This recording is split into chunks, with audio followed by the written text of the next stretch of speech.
একজন মহিলা গোসল করছিল। ঠিক তখনই সে টের পায় তার ঘরে চোর ঢুকেছে। ধরা পড়ে যাওয়ায় চোর দ্রুত বন্দুক বের করে। পরিস্থিতি খুবই বিপজ্জনক হয়ে যায়। তখনই মহিলা বুদ্ধি করে অন্ধ সেজে থাকে। চোরের বড় ভাই এগিয়ে এসে ছোট ভাইকে থামায়, বলে ও অন্ধ, কিছুই দেখতে পায় না। তবুও সন্দেহ দূর করতে তারা সামনে হাত নাড়িয়ে পরীক্ষা করে। নিশ্চিত হয় মহিলা সত্যিই অন্ধ ভেবে নেয়। এরপর তারা নির্ভয়ে ঘরের জিনিসপত্র লুট করতে শুরু করে।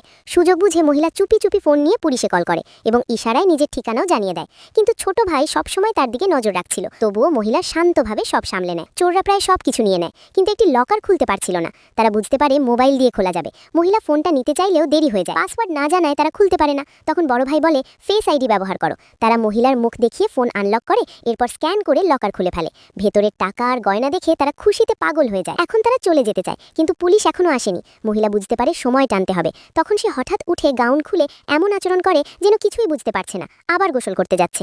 এতে ছোট ভাই বিভ্রান্ত হয়ে তার পেছনে যায়, যদিও বড় ভাই তাকে বাধা দেয়। কিন্তু এটাই ছিল ফাঁদ। বাথরুমে ঢুকতেই মহিলা আগে থেকে রাখা স্প্রে আর ব্যাট দিয়ে তাকে আঘাত করে অজ্ঞান করে ফেলে এবং তার হাত পা বেঁধে ফেলে।